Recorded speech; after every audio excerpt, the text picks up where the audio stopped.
오늘 그 할 리뷰는 1471회를 보겠습니다. 이게 제목이 비닐 속 여인과 3인조라고 하네요. 아마 전라도에서 일어난 사건으로 알고 있어요. 114일 유기 시신의 비밀이라고 합니다. 1월 10일 날 방송이 됐었네. 이게 사건이 꼬여있는 듯한 느낌의 미스터리인 걸로 알고 있거든요. 자세히 모르는데 빨리 보면서 얘기하는 게 맞을 것 같습니다. 자, 들어가 있습니다. 최초 신고자가 이분이에요. 왜 이런 일이 있었고 왜 이렇게 됐는가? 전라남도 무안의 작은 마을. 평화로운 작은 마을에 몹시도 기묘한 사건이 벌어집니다. 자신이 그 엄청난 비밀을 꺼내게 될 줄은 상상도 못했대요. 곰곰이 한번 생각해 봤거든요. 제 상식으로는 이게 설명이 안 돼요, 저도. 4개월이 지난 지금까지 그날에 깊이 갇혀 있다고. 이런 대나무죠, 이런 대나무. 저는 대나무를 준비했다는 게 얼마나 소름이 돋았는지 몰라요. 저희 마을에 그런 일이 있었다는 것도 안 믿겨요. 어떤 일일까요? 9월 6일 토요일입니다. 어두웠습니다. 밤 9시 안 돼서 8시 정도에 전혀 모르는 번호로 전화가 왔어요. 쿠니무라준 같은 복장이네요. 곡성인 줄. 자, 일단 늦은 저녁에 낯선 번호에 전화가 걸려온 거야. 여보세요? 실제 통화다. 여보세요? 야, 난데 저기 내가 살인에 연루됐거든 지금? 예? 아이, 뭔 소리 하고 있어 지금 형님? 전화를 건 사람은 오래 알고 지낸 동네 형입니다. 이씨라는 사람인데 갑자기 자기 번호도 아니야 전화를 한 게. 그래서 말도 안 되는 소리를 갑자기 꺼낸 거지. 형님, 이거는 장난이 아니니까 지금 그런 말씀을 함부로 하시면 안 돼요. 그러면서 저도 처음에 믿지를 않았어요. 뜬금없이 이런 얘기를 막 하는 거예요. 아니, 그게 아니고 내 차에 지금 시신이 있어. 시신이 있다고. 거의 다 상했어 지금. 뭐라고? 차 안에 시신이 있다는 거예요 지금? 거의 다 지금 완전 썩었지. 자기 차에 부패된 시신이 있다. 그래서 전화 받고 이분이 신고를 한 것 같아요. 경찰 출동했고 이 씨가 말한 장소 차량의 문을 여니까 진짜였던 거야, 그 전화가. 처음에 차문을 열 때는 긴가민가 하다가 차문 딱 열고 뒷좌석 여는 순간 있구나 싶었습니다. 냄새가요. 제가 보기보다 강심장인데 무섭더라고요. 택배 박스 같은 것들이 막 놓여 있었고 뭘까요 이게? 차량 뒷좌석 천장 높이까지 가득 채워있던 빈 상자들 17개인데 다 상자 치우니까 큰 비닐에 쌓인 시신이 드러났어요. 다리는 바닥에, 머리는 뒷좌석 시트에 걸쳐진 채 엎어져 있었대. 오래돼서 형체를 알아보기 어렵고. 그래서 이게 이제 114일 만에 나온 시신인가 봐. 제목대로. 자, 동네 사람들 얘기 들어봐야죠. 전혀 몰랐지 우리는. 전혀 몰랐어. 사람이 많이 안 다니는 곳이라고 거기가. 다들 너무 깜짝 놀랐어요. 너무 놀랐어요. 마을에 있던 사람이 자기 차를 놔둔 거니까 아무렇지도 않게 우리는 생각을 한 거지. 차가 세워져 있던 곳은 범행을 고백한 이씨 집에서 몇 걸음 안 떨어진 공터입니다. 자신의 집 근처에 장기간 세워둔 차를 수상히 여긴 사람은 아무도 없었어요. 형님, 나와보세요. 그러니까 나오더라고요. 같이 타고 있었어 계속 신고할 때까지. 대신 신고를 부탁했단 얘긴가? 현장에서 체포됐습니다. 59 이씨. 마을 토박이고요. 이 사람이 털어놓은 사망 시점이 4개월 전, 지난 5월 15일. 겁이 나서 신고를 못했다는데 4개월 가까이 계절 2번 바뀌도록 시신을 차에 유기한 채 지내왔다. 114일 동안 차량 안, 그것도 비닐 속에 겹겹이 쌓여있던 시신의 신원은 53살의 여성 배진경 씨로 확인이 됐어요.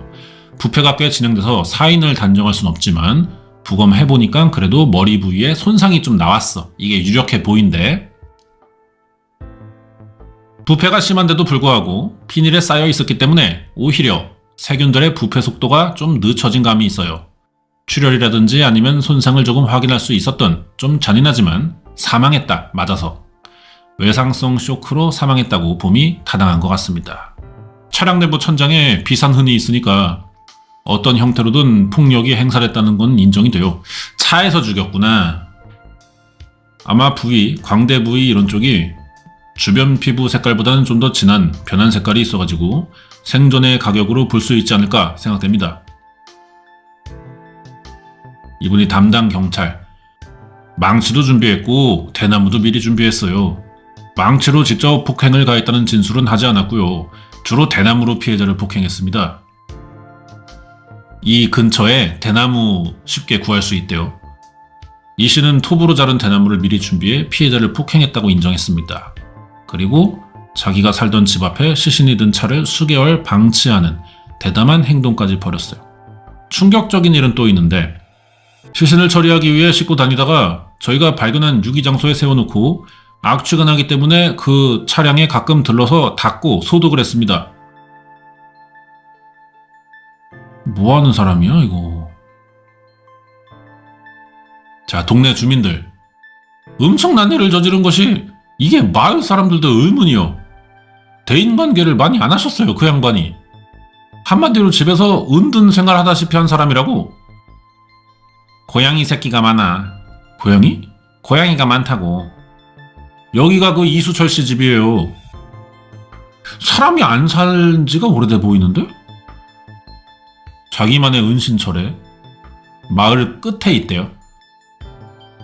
발 디딜 곳 없이 쓰레기로 가득 찬 이곳에서 어떻게 살아온 걸까? 아이고, 그때 키우던 고양인가 봐. 이 사람이 어쩌면은 동네 사람들 모르게 이중 생활을 해왔을 가능성이 있겠죠. 자, 그럼 어쨌든 사망한 여성 어떤 관계냐?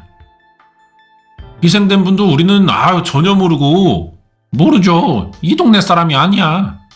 배진경 씨는 사망 전 목포에 거주했어요. 마트에서 일한 것 같은데 아무 연고도 없는 무안까지 왜 와가지고 살해당했냔 말이야. 그리고 왜 죽이고 이렇게 유기를 해왔고 수상한 점이 많은 사건입니다. 이 무렵에 또 동네에서 소문도 있었나 봐요. 누구 한 사람은 외지 사람 오면 우리는 다 알아버려. 누구 왔다 갔다 하면 다 알아요. 그 두 사람은 그래서 본 사람이 많죠. 순창으로 한 번씩 선창으로 왔었어. 여자하고 남자하고. 여기서도 돌아다니고 막 차 타고 그랬다고. 남자는 키가 이렇게 조그마하고 여자는 좀 작고 이쁘다고. 최초 신고자도 현장으로 가던 중 우연히 낯선 남녀를 목격했다. 여기 차 타고 들어오니까 여기 딱 이렇게 전혀 모르는 사람이 담 위에 쭈그리고 앉아있더라고요. 그리고 나서 사건 현장을 가는데 어떤 여자가 걸어오더라고요. 수상해서 직접 물어봤대, 이 씨한테. 원래 셋이 왔었어. 남자 하나하고 여자하고. 그러면 걔들도 연루돼 있는 거야, 형님? 그 사람들도? 아니야. 동행한 남녀는 맞지만 사건과 관련은 없다고 했습니다. 근데 경찰 수사 시작되니까 입장을 바꿔. 저희는 생각도 못했습니다. 공범이 아까 왔었다고. 이제 여자 한 명하고 남자 한 명이에요. 공범이야 얘들이. 그렇게 보이죠? 도피하면서 돌아다니면서 같이 생활을 했었다. 모텔에서. 3개월 전인가 죽였다고 그러는데 어떻게 공범이 있었겠냐 같이. 피해자가 사망한 지 4개월 가까이 함께 지내며 시신 처리를 고민했었대요. 경찰은 다음날 새벽 목포에서 그 차에서 이 씨 체포하고 다음날 공범으로 지목된 남녀 다 잡습니다. 51살 윤 씨랑 39의 여성 김 씨야. 정말 세 사람이 함께 범행을 저지른 걸까? 자, CCTV 여기 있네요. 검거 당시입니다. 최초 진술이 폭행에 의해 사망했다는 진술을 확인했거든요. 이 씨는 윤 씨하고 김 씨가 도주했다는 취지로 진술했어요. 김 씨하고 윤 씨는 이 씨가 주도적으로 폭행해서 사망했다고 진술했고, 그래서 김 씨하고 윤 씨, 이 씨 이렇게 진술이 상반됐었죠. 공범이라고 주장하는데 그 두 명 얘기 들어보면 다 달라 말이. 뒤늦게 붙잡힌 남성 윤 씨와 여성 김 씨는 폭행에 가담한 사실을 인정하는데 범행을 주도한 건 그 차 주인, 시신이 있던 이 씨래. 사건이 벌어진 건 지난해 5월 15일 새벽. 이 씨가 자신의 차량에 시신이 있다고 고백을 한 건 9월 6일이고 무더웠던 여름 내내 비닐에 쌓인 채 차 안에서 부패가 되고 있던 겁니다. 이 씨가 지인에게 털어놓기 전까지는 사망 후 4개월이 다 돼가도록 시신은 발견되지 않았어요. 뒷좌석에 시신을 비닐로 싸매고 그 위에 박스를 올려놔 차에 방치했습니다. 114일간 드러나지 않았던 범행의 비밀을, 이것도 신기하죠? 이대로면은 영원히 숨길 수도 있었을 것 같아. 시신이 부패하고 하다못해 사람이었다는 흔적도 안 남는 시간이 올 거 아니야. 근데 왜 갑자기 전화해서 알리냐고. 이 씨의 단독 범행으로 보였던 사건에 뜻밖에도 2명의 공범이 등장합니다. 50대 남성 윤 씨, 30대 여성 김은지 씨. 이 씨는 두 사람이 처음엔 관련 없다고 했다가 경찰 수사 들어오니까 번복했어요. 자기는 폭행만 했을 뿐 피해자를 살해하진 않았다. 반면 이 씨에 의해 공범으로 지목된 두 사람은 억울하다며 살인도 유기도 모두 이 씨가 주도한 거라고 맞서고 있습니다. 2대1 구도네요. 사건에 연루된 세 사람, 이들은 어떤 사이일까요? 시신이 있던 차의 주인 이 씨가 대리운전을 했는데 그를 픽업한 동료 기사가 김은지였대. 저녁은 먹었죠. 아침밥 먹고 꽤 자다가 5시 반에 밥을 먹었네. 잘 챙겨 먹는 게 보약이야. 밥이 보약이라고 하잖아. 걔가 슬비야? 사진 찍어준 걔가 슬비야? 아이고, 고양아, 얼른 나오렴. 찾아내시오. 고양이를 찾아내시오. 무슨 통화야, 이게? 이 씨가 키우던 고양이의 안부를 물었던 거야. 걔가 슬비인가 봐. 가까이 지냈어요.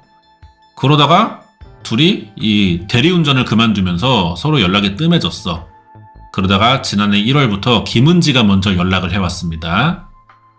내가 다음 주에 화요일 날 내려갈게요. 나 광어 먹고 싶다. 그럼 화요일 날 몇 시에 봐요? 나야 뭐 상관없지. 아무 상관없지. 그러면 우리 소주 한잔 할까? 그 소주를 먹고 드라이브도 한번 해야지. 그러지 뭐. 이후 사건 직전까지 주기적으로 만나 시간을 보냈습니다. 남녀 관계라고 봐야 될까요? 이때 종종 다른 사람 남성도 함께 했는데 그게 바로 윤 씨. 택시기사로 일하던 50대 윤 씨는 김은지랑 같은 분식집의 단골이야. 김은지 씨가 윤 씨의 택시를 이용하면서 친해졌대요. 젊고 활달한 김은지가 구심점이 돼서 자주 만나 시간을 보냈다는 세 사람은 어쩌다가 살인사건의 공범이 된 걸까요? 이 씨 진술에 따르면 사건 발생 하루 전인 5월 14일 오후 김은지에게 만나자고 전화가 옵니다. 연락을 받고 단숨에 목포로 그냥 풀악셀 땡겨가지고 이 씨가 차를 몰고 간 거야. 광어에 소주 한잔 하려고. 약속 장소로 갔을 때 김은지는 피해자, 얘 죽잖아, 배진경 씨랑 같이 있었대. 피해자 여성도 수년 전에 우연히 김은지를 통해 서로 알게 돼서 지속해서 만났습니다.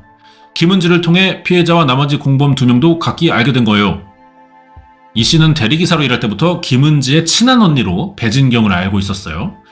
지난해 1월 김은지와 다시 만날 때부터 그녀와 늘 배진경 씨는 함께였습니다. 세 사람은 그날도 여느 때처럼 함께 단골 분식집에서 저녁을 먹었어요. 그 분식집 사장님, 같이 3명이서 키 작은 남자랑 은지 그 여자애랑 해서 셋이 왔더라고요. 이날 특이한 점은 김은지에게 화가 많이 나 있었대. 여자가. 왜냐, 진경 씨가 김 씨에게 돈을 빌려갔는데 안 갚아가지고 여자 둘이 사이가 좀 틀어진 거야. 자주 다니는 단골 가게에서도 알 만큼 돈 때문에 김은지가 스트레스를 많이 받았어. 이분은 옷가게 사장인데요. 배진경이가 말 안 하고 힘들어하길래 자기가 돈을 빌려줬다는 얘기도 했었거든요. 계속 돈을 빌려줘가지고 받을 돈이 한 3천 된다 하더라고. 배진경이가 돈을 갚는다 해놓고 맨날 거짓말로 안 갚고 하니까. 그즘 배진경 씨 역시 돈을 구하느라 초조한 시간을 보냈던 걸로 확인이 됩니다. 배진경, 죽은 피해자의 직장 동료. 이 사람한테 5만 원 빌려달라고 했다가 10만 원 빌려달라고 했다가 어느 날 갑자기 그렇게 일하고 있으면 전화해서 막 돈 빌려달라 그래요. 휴대전화에 배진경이 이름만 뜨면 막 심장이 막 벌렁벌렁하고 죽겠어. 얘 또 돈 빌려달라고 전화했구나. 배진경이 문제야? 죽은 여자가? 그날 저녁 돈 받을 곳이 있다는 진경씨 말에 갚으라고 하니까 받을 곳 있다. 같이 가자. 하지만 돈 준다는 사람은 나타나지 않았고 또 다른 장소로 이동해도 마찬가지였다. 그래서 김은지가 화가 크게 나서 시간 늦었으니까 내가 오늘 모텔 가서 자자. 내일 다시 돌아요. 막 이러면서. 근데 차에서 내린 뒤 배진경 씨가 나 모텔 안 가. 배째 없어 돈 없어. 들어 누웠어. 분위기 냉랭해졌고 김은지 씨가 배진경 씨 다시 태워서 어느 공터에 차 주차하고 이 사건이 일어난 것으로 보인다. 그러면은 이 얘기만 들었을 때는 김은지가 이제 돈 안 갚으니까 배진경 때려 죽였다고 그러고 이제 보이긴 하는데. 자, 시신 나온 차주인 이수철 씨의 진술입니다. 김은지가 조수석에서 돌아 뒷좌석에 배진경 뺨 때리고 머리카락을 잡아당겼습니다. 김은지가 배진경에게 빌려준 돈을 안 갚고 말도 듣지 않는다고 하면서 저에게 때리라고 시켰어요. 저는 차에 있는 대나무로 머리를 여러 번 때렸습니다. 한 10번 정도 때린 것 같아요. 이수철 씨 이거 뭐 병신도 아니고 여자들 둘 사이의 문제에 끼어들어 버렸네. 돈 문제로 크게 화나있던 김은지가 먼저 때렸고 이 씨도 거들었다. 격앙된 김은지는 윤 씨까지 공터를 불러냈고 그가 합류하면서 폭행은 걷잡을 수 없이 심해졌다. 자, 계속 이수철의 진술이에요. 김은지의 연락을 받고 윤동학이 택시 끌고 공터로 도착했어요. 윤동학은 도착하자마자 차량 뒷좌석에 타서 발로 강하게 심장을 차버리고 주먹으로 허벅지 때리고 대나무로 머리를 사정없이 내리쳤습니다. 아니 그러니까 이수철이랑 윤동학은 그러면은 김은지랑 평소 친하게 지내면서 좀 어떤 배진경에 대한 안 좋은 얘기를 듣고 물론 돈 안 갚은 거 잘못한 거긴 하지만 근데 이렇게까지 할 정도로 이간질을 당했다는 건가? 뭐 이렇게까지 하나? 신기하네 어른들이. 무슨 씨발 뭐 일진 고딩들도 아니고. 14일 밤 10시부터 폭행이 시작됐고요. 피해자가 거친 숨을 몰아쉬었지만 공격은 계속됐고 장소를 옮기며 잠시 잦아들었던 폭행은 다음날 새벽으로 넘어가면서 다시 심해졌습니다. 이수철 씨는 윤동학이가 계속해서 피해자를 폭행했다고 주장해요. 그러면 윤동학은 폭행에 가담한 이유가 뭐냐? 계속해서 피해자를 폭행한 이유가 뭔가요? 김은지가 때리라고 해서 때렸습니다. 아니 나이가 50이 넘는데 누가 때리란다고 그냥 때려 갑자기? 뭐야 여자를 좋아했던 거야? 김은지를 좋아했나? 김은지가 때리라고 해가지고 그 말대로 한 것뿐이다. 전날 밤부터 5시간에 걸쳐서 폭행이 이어졌다. 결국 배진경은 사망합니다. 왜 그러면은 알겠어 뭐가 어쨌든 간에 죽은 거 알았잖아. 왜 신고 안 했냐? 피해자가 사망했다는 결과가 있고 그 결과가 드러나면 처벌받을 게 명확한 사실이니까 어떻게든 범행을 감춰보자 하고 3명이서 피해자의 시신과 같이 생활했던 걸로 확인됐습니다. 뭐 공동 운명체가 된 건가요? 도무지 이해할 수 없는 수상한 공범들입니다. 이수철은 모든 게 김은지의 뜻이었대. 왜 119에 신고 안 했나요? 제가 바로 119에 신고하자고 했는데 김은지가 배진경이 몸에 멍이 많다고 하면서 신고하지 말자고 했어요. 숨진 피해자를 어떻게 할지 고민하던 세 사람은 시신을 싣고 강진으로 갑니다. 윤 씨가 아는 곳이 있다는 말에 거기 가서 안매장을 시도했어요.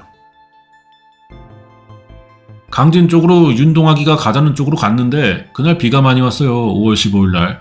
그래가지고 장소가 없어서 다시 목포로 왔습니다. 사체를 안매장하려고 시도하거나 땅을 판 적은 있는가요?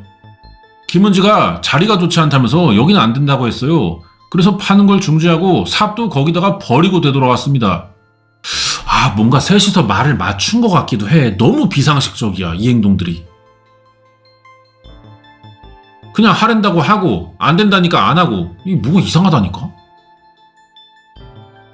무슨 엄마 말 듣는 애들 마냥. 자, 이수철의 지인 시신을 싣고 타고 다녔던 것 같아요. 최초 신고자죠. 그러다가 이제 부패하기 시작하고 그러니까 못하잖아요. 냄새나고. 그러니까 세워놓고 조그만 경차 하나 렌트해서 같이 타고 다녔던 것 같아요. 셋이. 렌트비 한 달에 40 주고 그걸 쓰고 있다고 하더라고요. 김은지가 사체 부패 냄새가 나고 얼굴 보기 싫다고 해서 윤동학이 비닐봉투를 사가지고 와서 비닐봉투에 담아 뒷좌석에 방치하고 밖에서 보이지 않게 썬팅지를 붙였다가 이후에는 박스를 비닐봉투 주변에 쌓아서 밖에서 안 보이게 했어요. 아니 그러면 차 운전석 있고 조수석 있고 뒷자리 이렇게 있으면은 이 차가 작잖아요 지금 보니까. 그럼 요쪽에다가 시신을 놨어. 사람 3명 타야 돼. 하나 운전해야지. 조수석 탔죠? 이 세 번째 뒷자리에 앉은 사람은 누굴까요? 시신 옆에. 이수철 차니까 이수철이가 운전을 했을 것 같고요. 윤동학이가 탔을까? 한적한 공터로 이동해 시신 감쌌고 종종 차를 옮겨가며 시신 상태를 살폈다. 셋이서 물티슈와 소독약을 사와서 냄새가 나지 않게 닦고 소독했는데 여름철에 계속해서 냄새가 심하니 한 달에 7, 8번은 했던 것 같습니다. 이 씨 주장대로 이렇게 김 씨가 다 주도한 거냐 지시하고 원한 관계도 이 사람 때문이잖아. 자 근데 김은지의 말은 다릅니다. 배진경이 피의자에 대해 돈을 갚지 않아 피의자가 이수철과 윤동학에게 배진경을 폭행하라고 시킨 건가요? 그런 건 아니에요. 그전부터요 이수철 씨하고 배진경 씨 사이가 안 좋았어요. 배진경이가 저한테 스트레스를 많이 주니까 이수철이가 배진경 씨에게 욕을 하고 그랬어요. 피의자 이수철이 피의자 윤동학에게 무엇이라고 했나요? 와서 때려 죽이라고 했어요. 자신은 이 씨에게 폭행을 지시한 적이 없다.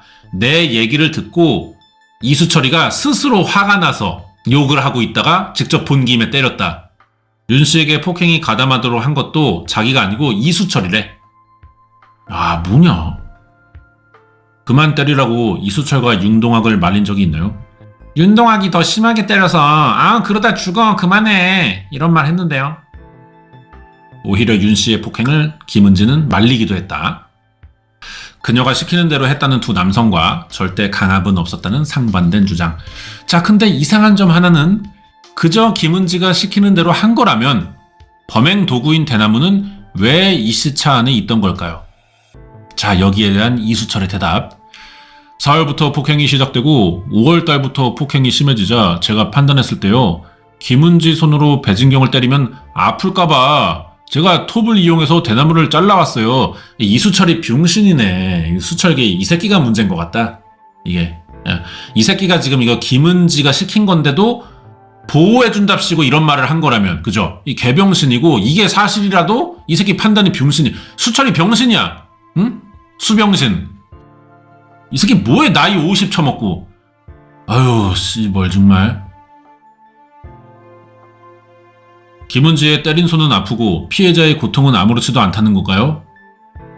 김은지의 손이 아플까봐 때릴 때 사용하라고 제가 대나무 건네준 거예요. 전 스윗하니까요.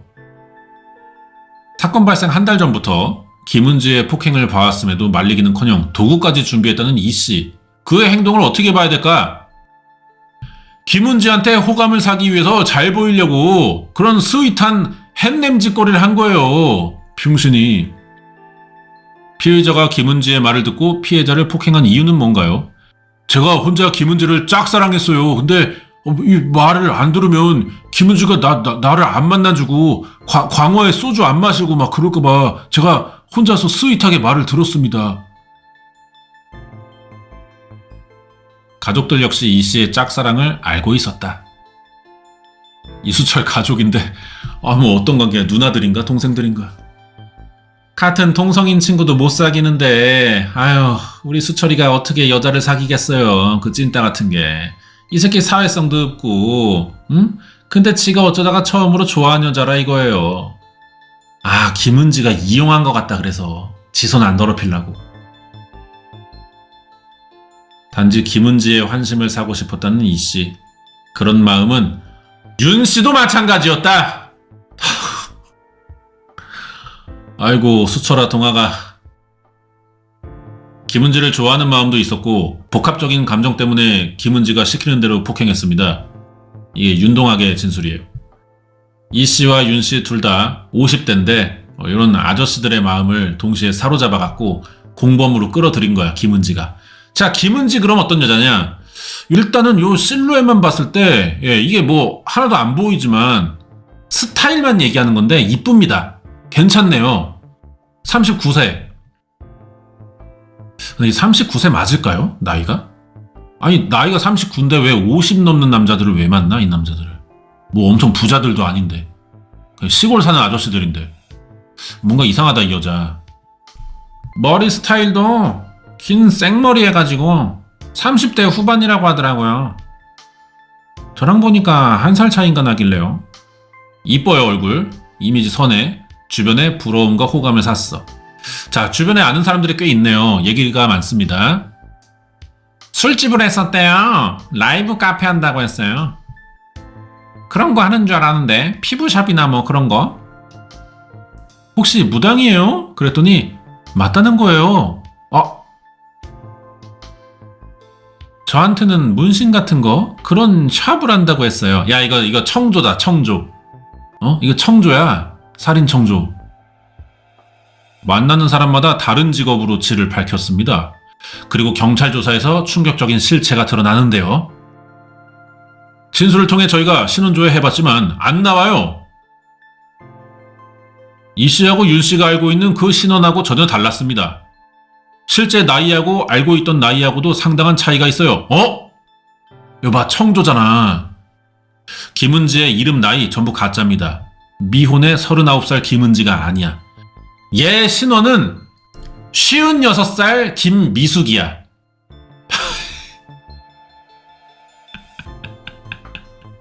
김미숙이.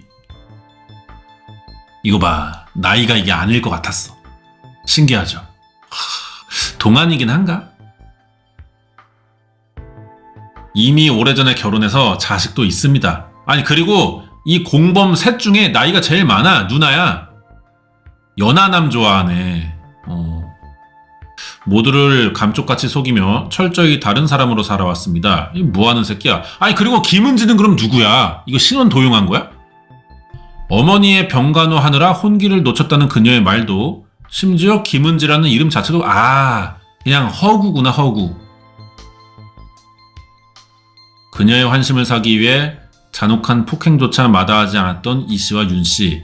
검거 직후 서로에게 책임을 전가하면서도 정작 김 씨만큼은 필사적으로 감쌌다. 알겠다. 자, 이수철, 윤동학, 얘네 둘은 김은지에게 놀아놨어. 응? 이렇게 하트 돼가지고 놀아놨어요. 김은지가 휘두른 거야. 근데 김은지의 개인적인 어떤 인간관계가 있을 거 아니야. 그게 이제 배진경입니다. 돈 안 갚아. 이 배진경이 돈 안 갚는 것도 확인해 봐야겠지만 어쨌든 주장은 그러니까. 야, 김은지가, 야, 누나 친구가 돈을 안 갚는다, 인연이. 나 짜증나 죽겠네. 그러니까 이수철, 윤동학이가 누나 씨발려, 내가 씨발 혼내줄게. 이지랄한 거 아니야. 비응신들. 나이 50 처먹고 잘하는 짓거리다, 아주 그냥. 야, 이게 그냥 나이가 상관이 없는 거야, 이게. 이런 거 보면 또. 응? 여전히 이러고 사는 애들이 있는 거야. 50이 넘건 60이 넘건. 이게 뭐야, 창피하게. 그래가지고 잡히니까 이수철이랑 윤동학은 내 사랑, 나의 사랑, 김은지 누나를 지키기 위해 서로를 팔아야 되는 수밖에 없는 거죠. 그러니까 진술이 엇갈리는구나. 그래서 누나, 내가 저 새끼 범인 만들어서 누나 지켰어. 이 얘기 하려고, 어필하려고. 지랄들 하고 있네. 이게 뭐 씨발, 나는 솔로 찍고 있네, 지네들끼리. 근데 또 재밌는 건 뭔지 알아요? 이수철, 윤동학, 김미숙이라는 실체를 알게 되자 태도를 바꿨어. 배신당했잖아. 우리가 알던 그 이쁜 누나가 아니었던 거야. 애도 있잖아, 결혼했고. 모든 걸 시키는 대로 했을 뿐이다. 이제 이수철, 윤동학 둘 다 김은지 핑계를 대기 시작합니다. 서로 안 싸워요, 이제. 서로 지목합니다, 김은지를. 당시 김 씨의 지시는 구체적이고 명확했다. 새남매의 엄마로 이혼 후 홀로 아이들을 부양했다. 배진경 씨가. 시간도 돈도 허투루 쓰는 법이 없는 그녀는 10년 가까이 목포의 한 대형마트에서 청소하며 성실히 생계를 꾸려왔다. 그러면은 이거 우리 김은지인 척한 김미숙 씨가 오히려 역으로 배진경에게 빌려놓고 입막음으로 때려 죽인 거 아닐까요? 남자들 시켜가지고. 그지? 빌린 게 배진경이 아닐 수도 있어. 이분이 배진경 씨구나. 53살. 그 여자 가정적이고 순해요. 순해 빠졌어요. 한마디로 말해서 애가 순둥이야. 근데 어느 날 갑자기 그 김은지 만나가지고 좀 변했어요. 언젠가부터 조금씩 달라지더니 출근 전후로 누구 만날 생각에 배진경이 들떠 보였대. 우린 처음에 그래서 남자 만나는 줄 알았지. 그런 걸 걱정했구나. 바람난 줄 알고. 완전 부족한 건 아닌데 우리가 약간 대화를 하면 좀 떨어지는 사람 있잖아. 약간 저런 사람들하고 어울리지 못하는 사람이라니까. 길에서 만난 어리숙한 진경씨 곁에서 인연을 이어온 김미숙. 공범인 두 사람과 만난 경위도 크게 다르지 않습니다. 근데 지난 2024년 여름경에 10년 근속을 얼마 남기지 않고 배진경씨가 직장을 그만둡니다. 그 근속 다 채우면은 그게 퇴직금이 더 나올 텐데 그걸 포기할 리가 없어 보이거든요. 근데 갑자기 그만뒀대잖아. 이거는 뭐야? 김미숙이가 어떻게 했다는 거 아니야. 약간 김미숙이의 시녀 같은 역할이 되지 않았을까요? 이게 여자들 사이에서 일어나는 범행들이 인간관계를 보면은 시녀가 되는 경우들이 있더라고. 뭐 가스라이팅 뭐 이렇게 생각해야겠죠? 진경이가 돈 빌려갈 일이 없는데 엄청 착실했어요. 다단계에 빠져가지고 돈을 막 여기저기 빌리러 다닌다는 말을 좀 들었어요. 늘 가진 돈에서 전략하는 진경씨였는데 갑자기 돈 빌리러 다녀. 그래서 주변에서 이상하게 생각했어. 심지어 딸에게도 연락해 자주 돈 얘기를 했다. 마트 그만두면서요 편의점 한다고 얘기했던 것 같아요. 3, 4일에 한 번씩 계속 2, 30만 원씩 빌려달라고. 엄마가 일을 그만두시고 지금 월급이 안 나오니까 돈을 빌려달라고 하는구나 라고 처음에 생각을 했어요. 근데 그게 너무 자주니까 엄마랑 싸웠죠. 병원비, 월세, 생활비 등 계속해서 딸에게 돈을 빌려달라고 부탁했던 엄마 진경씨의 요구는 절박하고 집요해 보였다. 빚을 졌나봐. 의아하게도 매번 다른 이유로 돈을 요구하던 엄마 곁에 늘 함께하는 여성이 있습니다. 엄마가 화내서 미안하다. 엄마가 이게 마지막이니까 반값 한 번만 도와줘라. 일을 하려고 말을 맞춰놨는데 돈이 부족해서 못하고 있다. 얼른 붙여라. 그리고 답장 줘라. 최근에 엄마 몸이 안 좋아서 탈모도 생기고 복통이 심하고 해서 병원 가봐야겠다.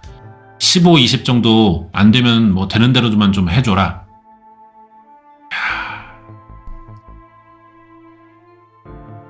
김씨가 나도 대출받아서 엄마 300을 해주기로 했다 이랬거든요. 사망 전까지도 돈을 빌리려 했던 건 모두 김씨에게 진 빚 때문일까? 피해자가 채무가 있어서 추심하기 위해 폭행이 있었다는 취지로 김씨가 진술했거든요. 돈 때문에 살인이 일어났구나 라고 생각했었는데 수사해보니까 이 채무가 있는 게 맞아? 의문이 들었어요. 추가 증거를 확보해보니까 피해자가 배진경이 김미숙에게 돈을 빌렸다는 정황은 없습니다. 알겠다. 이거 뭐 어떻게 그거네. 꼬셔가지고 다단계든 뭐든 어떻게 해서 돈 들어갈 일을 만들어 놓고 김미숙이가 그래서 배진경 씨는 김미숙에게 뭐 이렇게 어떻게 돈을 줘야 될 돌려막을 상황이 생겼나 봐. 아니면은 착취되는 구조였거나 빚이 아니야. 김 씨는 있지도 않은 채무로 진경 씨를 독촉하고 무자비한 폭행까지 저질렀다. 빚이 없는데 빚이라고 속은 것 같아. 갚아야 될 빚이 있는 걸로 배진경이 속은 것 같아. 그래서 빚 갚으려고 또 돈 빌리러 다녔던 것 같아. 제가 너무 추정을 많이 하나요? 그냥 쭉쭉 볼까요? 자, 피해 입었다는 또 다른 남성이 있습니다. 그게 2022년이었나? 처음 그때 누나 통해서 목소리만 들었어요. 기회 되면 한번 봐요. 이 정도였어요. 저는 보자마자 얘기는 안 했는데 여자가 이제 먼저 그 얘기를 하더라고요. 누나를 통해 알게 된 여성은 김은지. 그는 바로 사망한 진경씨의 남동생입니다. 누나한테 그렇게 잘하는 거예요.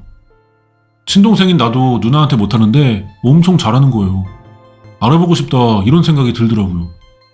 처음 만날 때는 약간 수수하게 그냥 청바지에 흰 와이셔츠 같은 거 입고 나왔어요. 지가 뭐 씨발 뭐 소녀시대야? 어? 지 하고 자빠졌네. 우리 미숙씨 이름이 미숙인데. 어? 예, 요런 스타일의 범죄가 일본에서 많이 일어나거든요. 우시지마 같은 데 나오는 에피소드 있잖아. 일가족 가스라이팅 해갖고 지배하고. 일본의 스미다 미요코라는 여자도 약간 요런 느낌이야. 남자들 끌고 다니면서 뭐 시비 걸고 여자 해코지 해갖고 돈 뜯어내고. 요 컨셉. 자, 배진경 씨의 동생도 어떻게 하려고 그랬나봐. 첫 만남에 김 씨에게 호감을 느꼈다. 자주 연락을 했다. 감겼네 벌써. 그리고 김 씨가 돈 얘기를 꺼냈다. 아마 2023년 8월쯤인가? 그때 누나가 사고 쳤다는 식으로 얘기를 하더라고요. 누나가 뭔 일이 있어가지고 필요하다 돈이 이런 식으로. 나중에 모아보니까 액수가 좀 커졌어요. 한 2,500 정도 되더라고요. 누나에게 문제가 생겼다며 계속해서 돈을 요구해왔다. 김 씨 말만 믿고 보낸 돈이 수천만 원. 아유 바보들이야. 배진경 씨 동생과 김은지라고 할게요. 통화합니다. 야, 잘 지냈어? 그러니까 배진경 씨 동생이 누난데 사귀나봐. 자기 생각하고 잘 지냈지. 연락 안 받아.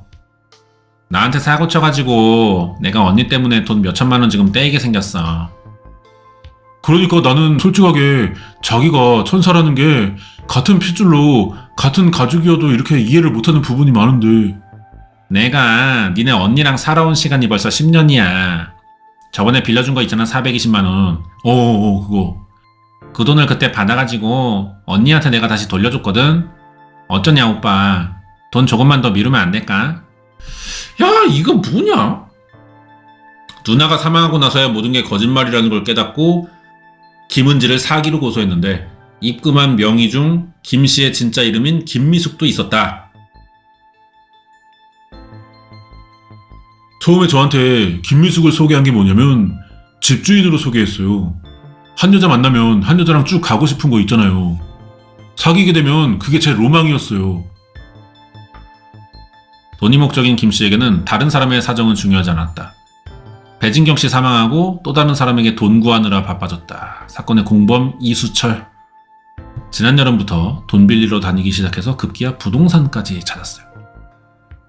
뭔 여자하고 같이 여기 옵디다. 한 3명 왔어요. 남자 2하고 여자 하나. 논 팔아달라고 한 1200평이야. 1200평. 논 판 돈이 7천 정도 됐던 것 같은데요. 이 씨가 급히 처분한 땅은 아들의 노후를 걱정해 아버지가 물려준 유산입니다. 근데 뭔 미친 여자 하나에 속아가지고 아빠 유산 팔았네. 참. 아이고. 제가 대나무를 가져와서 피해자가 죽게 된 것이라며 책임을 져야 한다고 돈을 가져오라고 했습니다. 숙박비, 생활비, 렌트비 등을 모두 지불했어요. 이게 무슨 상황인지 이해돼요? 김은지가 때리는데 배진경 막 때려. 있지도 않은 빚 때문에 야 갚아 하면서 때려. 억울한 사람을. 그거를 보고 이수철은 내가 사랑하는 우리 누나 은지 누나 손 아프겠다. 대나무 해왔어. 누나 이걸로 때리세요. 배진경이 이걸로 때렸어. 김은지가 대나무로 죽었어. 그리고 김은지가 이수철한테 야 네가 대나무 해온 거 때려가지고 죽은 거 아니야. 네 책임 아니야. 대나무 왜 해왔어. 야 돈 내놔. 이게 맞아?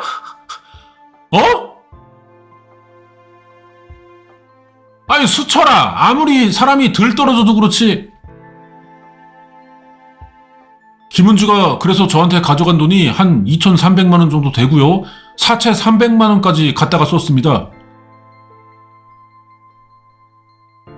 김 씨는 이 씨에게 거액의 돈을 가져간 것도 모자라 도피 생활 동안 생활비도 모두 치르게 했다. 완전히 한국판 스미다 미요코네. 논리에 맞지 않는 김 씨의 말을 따른 것도 그저 김 씨를 좋아하는 마음 때문이었을까?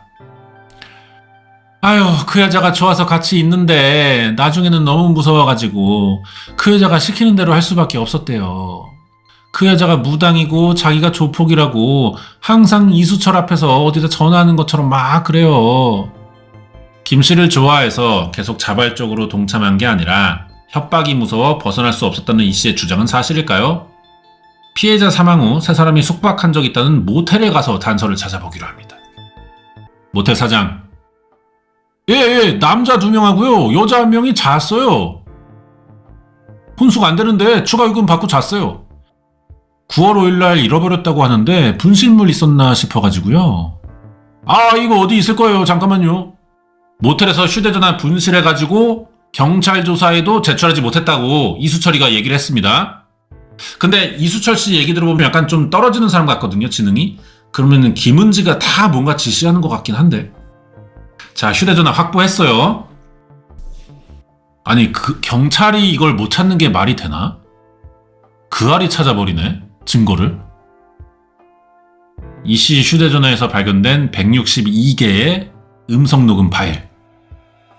살인 이후인 6월 3일부터 8월 8일까지 빼곡히 남겨둔 음성에는 어떤 내용이 있을까요? 야, 넌 내가 봐줄 만큼 다 봐줬다. 누가 죽였니? 누가 배진경이 죽였냐? 제가 죽였습니다. 윤동학 이 빙신이. 잘하고 있구먼. 너는 사형을 받아야 된다. 본인 윤동학은 2025년 5월 15일 새벽 처음부터 다시. 본인 윤동학은 2025년 5월 15일 새벽 5시 고인 배진경을 살해했으며 이걸 계기로 200만 원을 만들어서 양지 바른 곳에 안장하도록 하겠습니다. 2025년 6월 6일 금요일 1시 14분 본인 윤동학 옆에 있었겠죠? 진경 씨를 살해했다고 인정하는 윤 씨의 목소리. 자발적인 고백이 아니라 겁에 질린 채 강요당하는 듯한 상황이 전해졌습니다. 씨발로만 다시 해. 처음부터 다시야 이거. 야, 너 지금 씨발 뭐하냐? 너 지금 지금이 또 2번이나 이래. 넌 또? 다시 해. 예. 이 개씨발 병신같은 새끼. 김씨가 마음에 들지 않을 때마다 막 욕하면서 수십 번 같은 내용을 반복하고 나서야 끝이 나는 녹음은 점점 극단적이고 기괴한 내용으로 변해갑니다. 이걸 왜 녹음시키는 거지? 시키는 대로 또 읊는 거야. 죄를 덮어 씌우려고 하는 거죠. 약속을 모두 어길 시 본인 윤동학의 신체 중 저의 소중이를 자를 것입니다. 가 맞겠죠 이거 지금. 이 약속을 지키지 못할 시 김은지 양한테 50대 맞고 그 자리에서 죽겠습니다. 만약 약속을 어길 시 스스로 뜨거운 통 안에 들어가겠습니다. 뜨거운 통 안에가 아니라 이런 씨발놈이 진짜. 야, 다시 해. 예. 욕설을 퍼부으며 기이한 다짐을 강요하는 김은지 게이. 김씨에게 호감이 있었다는 윤씨는 이때도 같은 마음이었을까요? 피해자에게 잔인한 폭력을 가해 사망케 했지만 김씨 앞에서는 너무 위축돼 있습니다. 어떤 사람일까 윤씨? 아유, 우리 애가 어수룩해요. 어수룩하고 약간 인지능력이 떨어져요. 시키면 시키는 대로 하고 그래요. 엄청 맞았어요. 이도 빠지고요. 송곳으로 찔려가지고 막 여기 정수리가 빵꾸 났어요. 죽여버린다고 했다더구만. 안 하면 죽여버린다 했답디다. 접견 때 만난 아들 윤씨의 머리와 치아 등을 봤는데 심하게 다쳐있는 상태였다. 윤씨를 폭행한 건 누굴까요?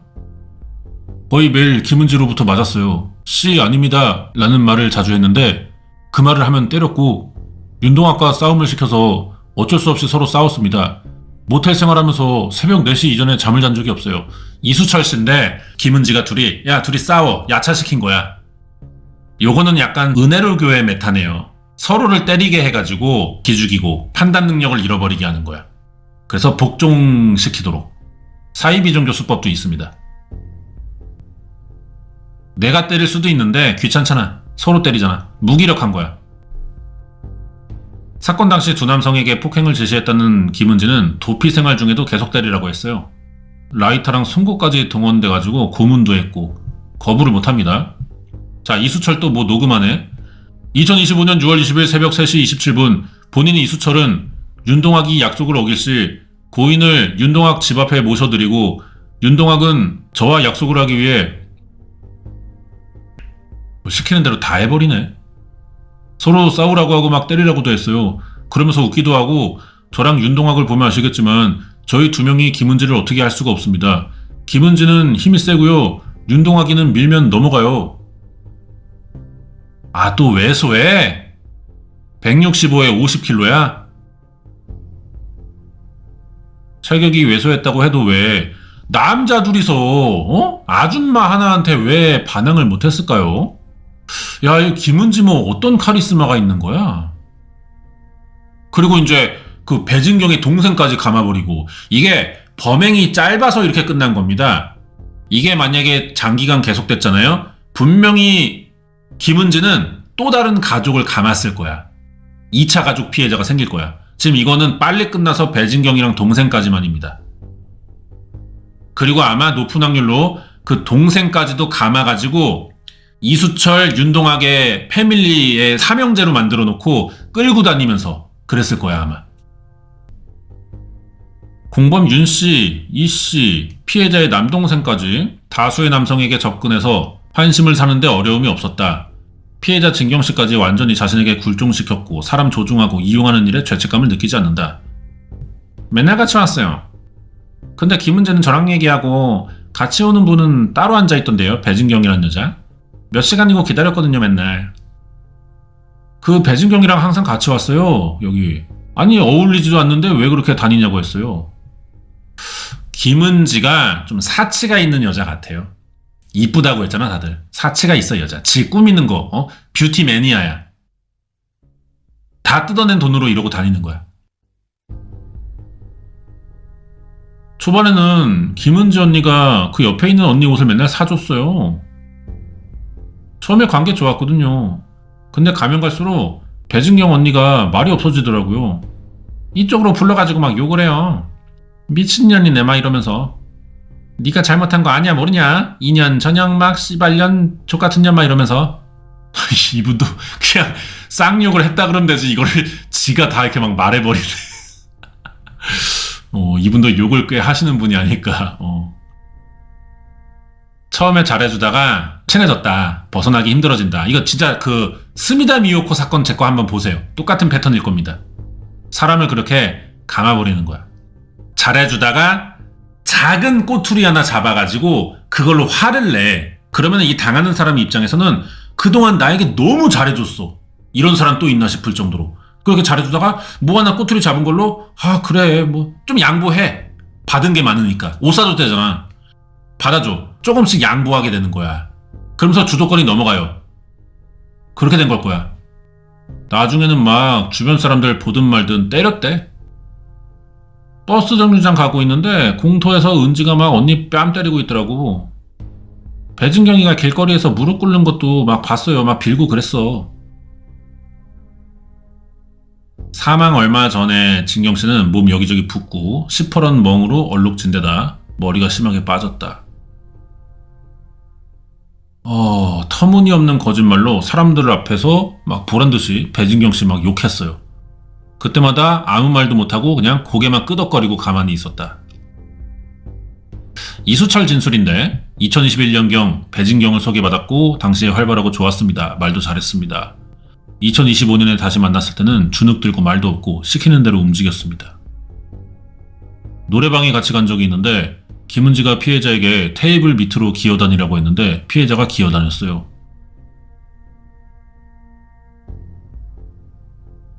자, 이게 뭐야?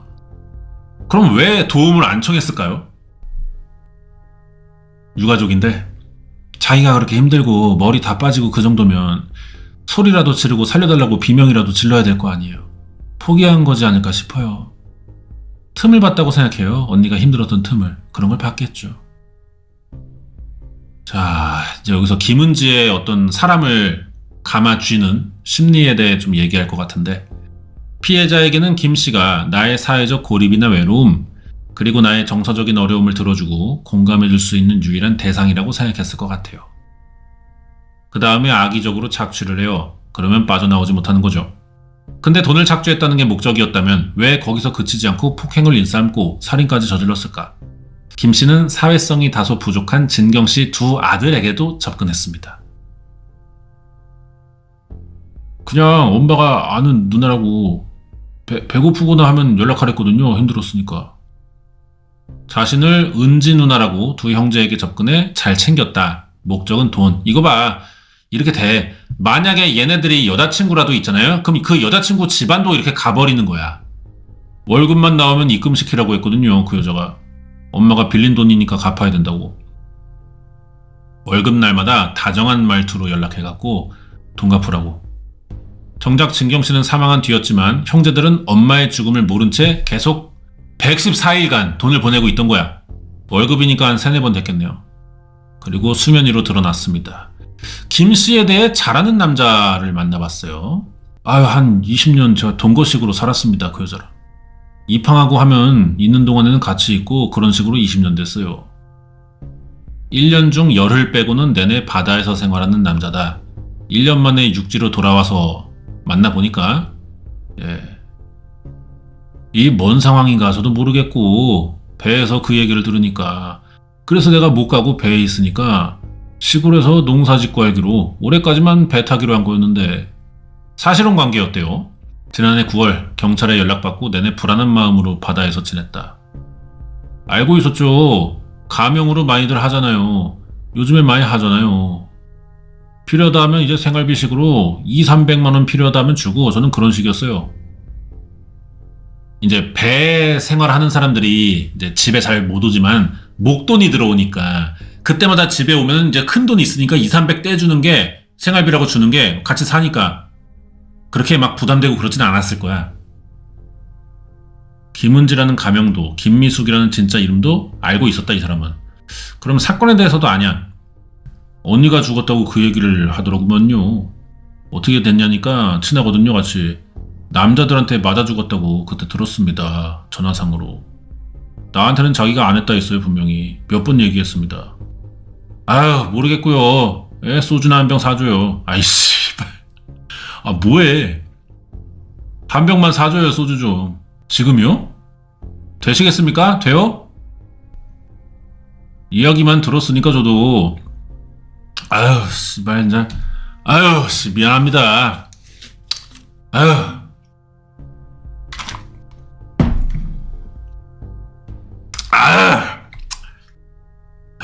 천천히 드세요. 천천히 먹어요. 원샷을 때려버리네. 그렇게 살인까지 할 사람은 아닌데. 뭐 안주 안 나와요? 여기는 꼼장어가 맛있는데. 응? 평소에도 뭐 해코지라면 저라면 안 된다고 하는 여잔데. 근데 남자들은 김씨가 다 자기한테 시켰다 그래요. 그렇게 나오더구만요. 근데 그 시킨다고 하는 그것이 잘못된 거 아닙니까? 진실을 밝혔으면 좋겠어요. 김씨를 만날 수도 진실을 확인할 수도 없어서 갑갑하다. 속이 꽉 막혀 있어가지고 소주 한 잔 얻어먹었다. 알지 못했던 김씨의 또 다른 모습에 위태로워 보이지만 여전히 믿고 있어요. 또 다른 호구죠 호구. 전화로 자신과 무관하다고 말한 김씨. 여생을 함께 하자던 그 약속은 진심일까? 김씨의 과거 행적을 확인하던 중 또 다른 제보가 들어왔습니다. 제가 봤을 때요. 그분이 꼭 한 분씩을 데리고 다니는데 좀 어눌한 분이랑 같이 다니거든요. 8~9년 전에는 노랑머리랑 다녔어요. 한 분이랑 오래 가고 또 다음 분을 봤는데 왜 그분이랑 같이 안 왔어요? 물어보면 돈을 빌려줬는데 못 받는다든지 그런 얘기를 많이 했거든요. 피해자랑 다니기 전에도 검거 전에 또 다른 여자를 끌고 다녔대. 비슷한 피해자 또 있죠. 또 있습니다. 생계형 가스라이팅 형태로는 여죄는 충분하다고 생각해요. 이거는 한 번 성공하고 나면 지속 가능하구나 라고 스스로 판단하거든요. 이 범죄에 가장 직접적으로 연결되는 거에는 여성형 사이코패스예요. 여기까지입니다. 강도 살인 혐의로 기소됐고요. 이수철, 윤동학도 같은 혐의입니다. 지난 12월 있던 공판에서 여전히 두 남성은 김씨가 시켰고 그 말대로 했을 뿐이다. 그리고 김은지는 피해자에게 악감정을 품고 두 남성이 폭행한 것일 뿐 나는 시킨 적이 없다. 이 여자구나. 이 얼굴이 39를 믿기는 좀 그런데? 너무 후려쳤는데 우리 미숙씨 좀 아닌데? 이거 뭐 거의 갸루상인데 아이, 나이를 뭐 너무 속였네. 뭐 아이돌이야? 예? 연예인 할 거야? 영화 배우세요? 너무 후려쳤네. 공교롭게도 김씨 주변에는 유독 판단력이 약하고 순진한 이들이 많습니다. 김씨가 그들의 취약한 틈을 의도적으로 파고들었다고 볼 만한 정황은 충분해요. 여죄의 가능성이 높은 만큼 경찰은 추가 제보가 있을 시 의혹을 명명백백히 밝히겠다고 약속했습니다. 여기까지인데, 예, 이 여자가 내 생각에는 지 입으로 밝힐 일이 없을 거라고 생각합니다. 왜냐면은 스미다 미요코 사건이랑 이거 되게 비슷하거든요. 이런 여자들은 자존심이 진짜 세요. 이렇게 해가지고 나 나이 속였다, 뭐 이름 속였다, 배 타는 남편 있는데 뭐 사실혼 관계인데, 그리고 내가 뭐 떨어지는 애들 속여가지고 나랑 좋아하는 거 이용했다, 이런 거 밝혀지는 거 너무 수치스러워갖고, 스미다 미요코 같은 경우는 그래서 깜빵에서 목매 죽었어. 지가 지 죄 인정하기 싫어서. 그럼 이 여자도 범죄 유형상 기질상 그럴 것 같은데 말하지 않을 것 같아. 이 여자 관리 잘해야 돼. 무슨 짓 할지 몰라, 깜빵에서. 그리고 50대 같아요. 지랄하고 뭔 39야. 까불고 있어. 참 이게 기가 막힌 일이네. 어떻게. 근데 이 좀 뭐랄까 경계선, 예, 요런 느낌의 남자들을 기가 막히게 찾아내거든요. 이 여자가. 어떻게 이렇지? 어떻게 이렇게 바로바로 찾아내지? 신기하네. 그런 어떤 능력은 좋은 것 같네. 사람 파악하는 거. 그리고 협박의 기술. 예. 사람한테 호의를 사고 그러면서 내 밑으로 두기 위해 복종시키는 그런 과정, 그런 기술들이 좀 있는 상여러 아줌마였다. 예, 그렇게 보시면 될 것 같습니다. 여기까지고요. 예, 오늘 1471회 비닐 속 여인과 3인조 114일 유기 시신의 비밀이라는 거 봤습니다. 예, 상당히 무서운 아줌마였고, 상식적으로 대응하면은, 예, 우리 같은 경우는 저런 아줌마를 만나기가 쉽지 않죠. 예, 우리 같은 사람들한테는 이런 아줌마, 김은지 같은 여자 접근 안 해. 안 통하거든. 예. 좀 어리숙하고 그럼 그래야지, 예, 다가갈 거야 아마. 그래서 우리는 좀, 예, 만나기 쉽지 않죠. 저런 여자들. 만나도 피곤할 거야. 다른 식으로라도. 그렇게 생각합니다. 여기까지고 다음 주에 또 반응 좋았던 편 골라서 리뷰해 보도록 하겠습니다.